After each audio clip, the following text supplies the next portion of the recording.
కామాక్షి ఇంట్లో పోయిన 2,00,000 గురించి మాట్లాడుతూ అసలు నిజం బయటపెట్టిన ప్రభావతికి దిమ్మ తిరిగే షాక్ ఇచ్చిన బాలు మీనా.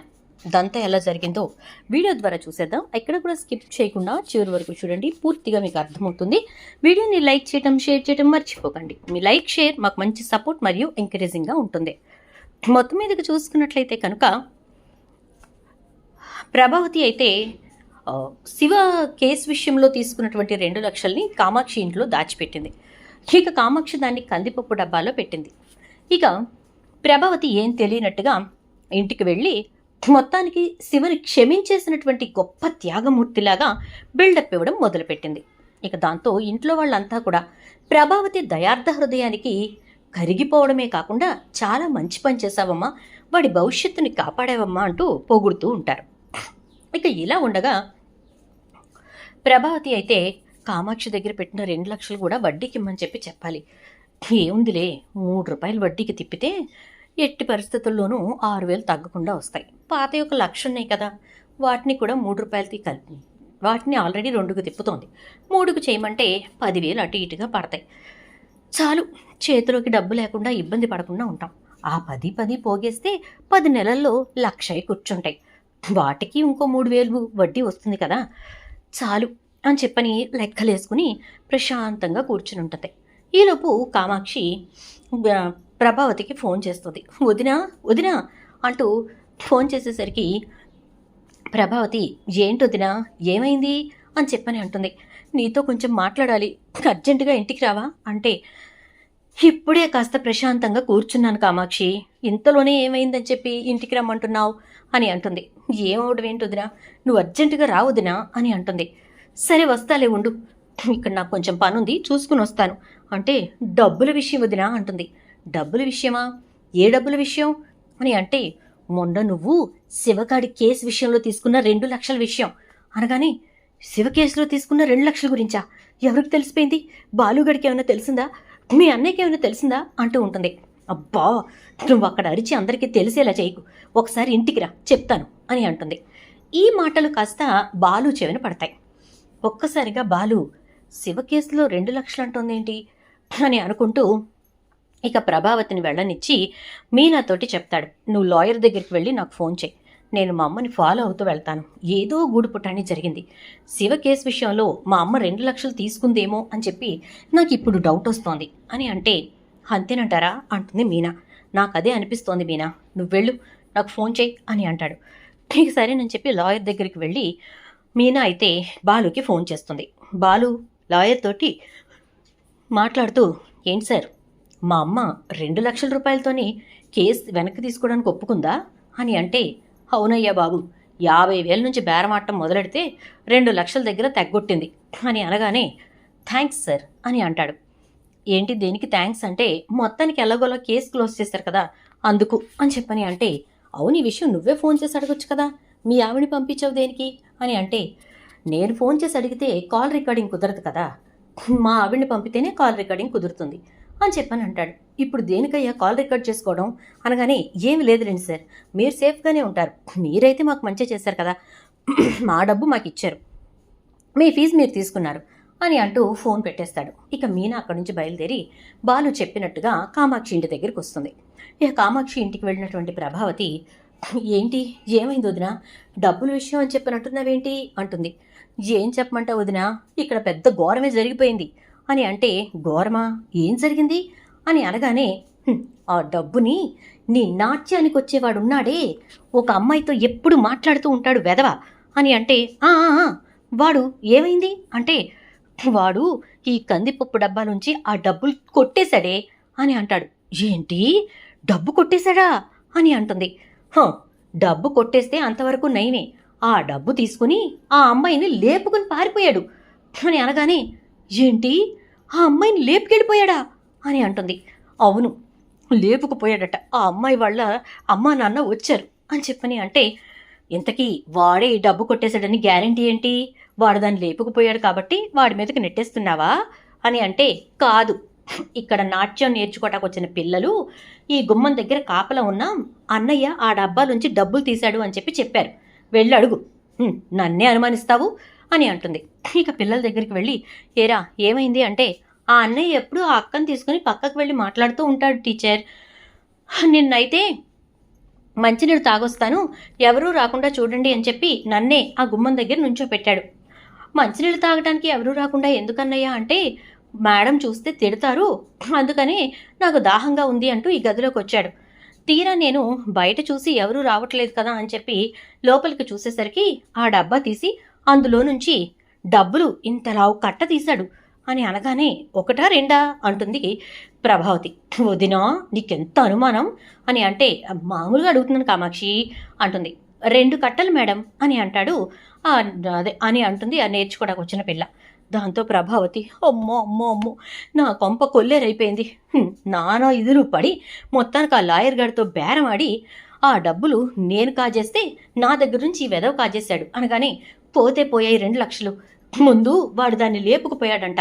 ఇక్కడే ఇదంతా జరిగింది కాబట్టి పోలీసులు మనల్ని అరెస్ట్ చేస్తామని చెప్పేసేసి ఇక్కడికి వచ్చి గొడవ చేసెళ్ళారు అనగానే, ఏంటి మనల్ని అరెస్ట్ చేస్తారా, ఎందుకు అని చెప్పని అంటే, డ్రెస్సులు కుట్టించి మరీ పిల్లలకిచ్చి ఫ్రీగా 4 రోజులు పాఠాలు చెప్పి మరి పిల్లల్ని ఇక్కడ కట్టేసుకున్నామని, ఇలా కట్టేసుకోవడమే కాకుండా ఇక్కడ వాళ్ళిద్దరికీ ప్రైవసీ ఏర్పాటు చేశామని, అందుకే వాళ్ళిద్దరు ఇక్కడ నుంచి వెళ్ళిపోయారని లేనిపోని మాటలు అంటున్నారు వదినా అంటూ కామాక్షి అంటూ ఉంటే, ఓయమ్మో ఇదేంటి లేనిపోనివన్నీ మన మీద అబండాలు వేస్తున్నారు, మనమేదో పిల్లలకి 4 రాళ్ళు వస్తాయి కదా అని చెప్పి పాఠాలు నేర్పిస్తుంటే అంటే మనం అని చెప్పి నన్ను కలపకు, ఇదంతా నువ్వు చేసిందే అని చెప్పని అంటూ ఉంటుంది.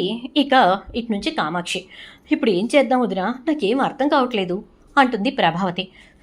ముందు పోలీస్ స్టేషన్కి వెళ్దాం పద, అన్నయ్యకి ఫోన్ చేసి చెప్పనా అంటే, వద్దు మీ అన్నయ్యకి ఫోన్ చేస్తే నేను తీసుకున్న 2 లక్షల విషయం కూడా బయటకు వస్తుంది అని అనగానే, సరే అయితే అని చెప్పి కామాక్షి ప్రభావతి ఇద్దరూ కూడా బయలుదేరుతారు. వాళ్ళు రావడం చూసి బాలు మీనా ఇద్దరూ దాక్కుంటారు.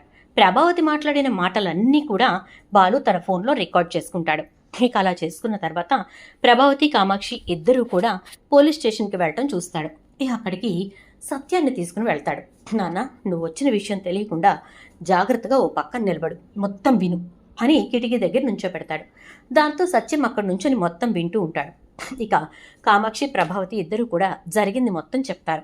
మా డబ్బు తీసుకుని వెళ్ళిపోయాడు సార్, వాళ్ళిద్దరికీ మేము ప్రైవసీ ఏమీ ఏర్పాటు చేయలేదు, మేము పాఠాలు నేర్పించాం, నేను ఇల్లు అద్దెకిచ్చాను అంతే సార్, తీరా చూస్తే ఆ విధవ ఇలా చేస్తాడని అస్సలు అనుకోలేదు అని అంటూ ఉంటే, ఏమ్మా పాఠాలు చెప్తే సరిపోయిందా, అసలు పిల్లలు ఎలా ప్రవర్తిస్తున్నారో అనేది మీరే చూసుకోవాలి కదా అని అంటే, ఆ విధవ ఎప్పుడూ ఆ అమ్మాయికి చక్కగా నేర్పిస్తున్నాడు అనుకున్నామే కానీ ఈ రకంగా చేస్తాడని మేమెందుకు అనుకుంటాం సార్, దానికి తోడు ఇప్పుడు ఈ డబ్బులు దొరికేసరికి ఇక ఇద్దరు కొత్తగా జీవితం మొదలు పెడదాం అనుకొని పిచ్చి కుంకలు వెళ్ళిపోయినట్టున్నారు అంటుంది కామాక్షి. నోరుమై, వాళ్ళు ఎలా పోతే నీకెందుకు నాకెందుకు, ముందు డబ్బు పోయింది అని అంటే, ప్రభావతి వదిన నీకు అసలు అర్థమవుతోందా అని అంటే, ఏంటి అనగానే, పోయిన నీ డబ్బు గురించి ఆలోచిస్తున్నావు కానీ అక్కడ నా పరువు పోయింది, నా ఇంటికి పోలీసులు వచ్చారు, అర్థమవుతుందా నీకు అని అంటూ ఉంటే, అది అది అంటూ ఉంటుంది.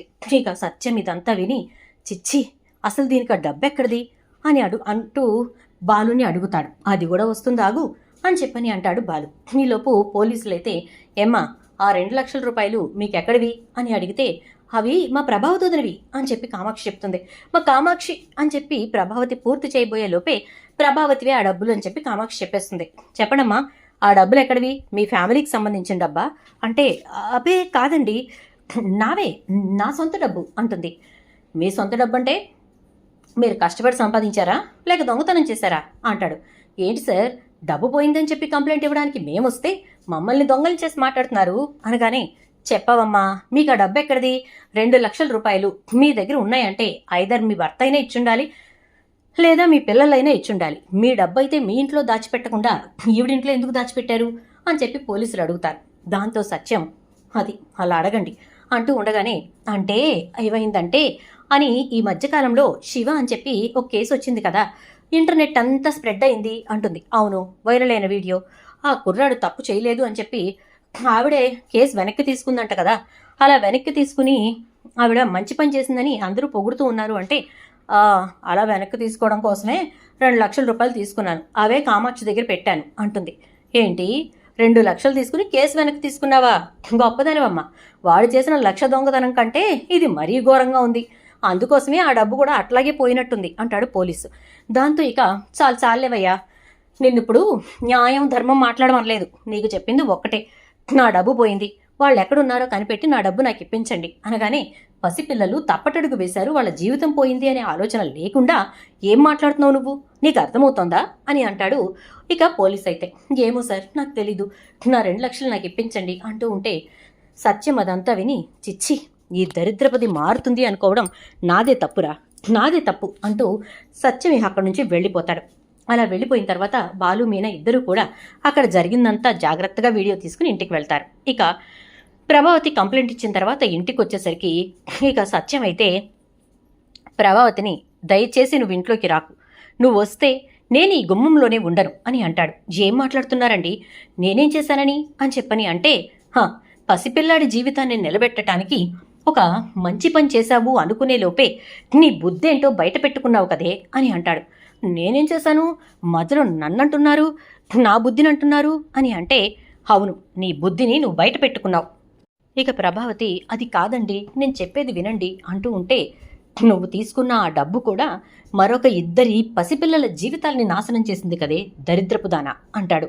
అదేంటండి అలా మాట్లాడతారు, ఎవరి జీవితాల్ని ఏ డబ్బు నాశనం చేయలేదు, అయినా వాడు చేసింది తప్పే కదా, ఆ తప్పుని మాఫీ చేయటం కోసం నేను ఆ డబ్బు తీసుకున్నాను, దాంట్లో తప్పే ఉంది, అయినా మీకెవరు చెప్పారండి, ఈ మీనానేనా, ఏమే పూల ముక్కునే దానివి అని చెప్పేసేసి నేను ఎక్కడికక్కడ నేను పక్కకు పెట్టినా అన్నిట్లోకి తలదూర్చి నువ్వే ఇదంతా చేస్తున్నావే, నా భర్తకి నాకు మధ్య లేనిపోని గొడవలు తెస్తున్నావే అంటూ మాట్లాడుతూ ఉంటుంది. చూడండి అత్తయ్య, నాకంత అవసరం లేదు, మీ అంతట మీరే అన్ని విషయాలు బయటపడేలా చేసుకున్నారు, మామయ్య ప్రతిదీ విన్నారు, కళ్ళతో చూశారు అంటుంది. ఏంటి విన్నారు చూశారా అని అంటే, మీరందరూ కూడా విని చూస్తారా అని చెప్పని అంటుంది. ఏం మాట్లాడుతున్నావే అని చెప్పని అంటూ ఉంటే, ఆగండి అత్తయ్య, ఎందుకు అంతలా ఇదైపోతున్నారు, ఆగండి అని చెప్పి, ఇదిగోండి అందరూ చూడండి అంటూ శృతి ఆ ల్యాప్టాప్లో పెడతారు కదా, ఒకసారి తీసుకురావా అనగానే ఇక ల్యాప్టాప్ తీసుకొచ్చి ఆ వీడియోని ప్లే చేస్తుంది. అందులో ప్రభావతి కామాక్షితో మాట్లాడిన మాటలు, ఆ తర్వాత పోలీస్ వాళ్ళతో మాట్లాడిన మాటలు దంతా వీడియో రూపంలో కనపడుతూ ఉండేసరికి ఒక్కసారిగా ప్రభావతి షాక్ అయిపోతుంది. జేరా నన్ను ఫాలో అవుతూ అని చెప్పని అంటే, ఫాలో అయితేనే కదా అసలు రిజల్ట్ బయటకు వచ్చేది, నిన్ను నమ్మి నువ్వు చేసిందేదో చేసావులే, నువ్వు చాలా కరెక్ట్ పర్సనులే అని చెప్పి అనుకోవడానికి లేదు అని చెప్పి మాకు అర్థమయ్యేలా చేసావు కదమ్మా అని చెప్పని అంటాడు. ఏంట్రా, నాకు నా భర్తకి మధ్య లేనిపోని గొడవలు తీసుకురావడానికి నువ్వే ఇదంతా ప్లాన్ చేసావు కదూ అంటే, దీంట్లో మేం ప్లాన్ చేసిందే ఉంది, నేనేమైనా నీకు చెప్పానా, నువ్వు శివగాడి దగ్గర నుంచి డబ్బులు తీసుకో, శివగాడి కోసం మేము లాయర్కి ఇచ్చే డబ్బుల నుంచి నువ్వు డబ్బులు తీసుకో అని చెప్పి మేమేమన్నా చెప్పామా, ఆ డబ్బులు తీసుకుని కేసు వెనక్కి తీసుకోమని చెప్పి మేమేమైనా చెప్పామా, ఆ డబ్బులు కామాక్షి ఇంట్లో దాచిపెట్టమని చెప్పి మేమేమైనా చెప్పామా, వాళ్ళిద్దరూ లేచిపోతారని చెప్పి, మరి ఇదంతా నీ సమక్షంలో నీ హయాంలో జరిగింది, దానికి బాధ్యురాలివి నువ్వే తప్ప మేం కాదమ్మా అని అంటాడు.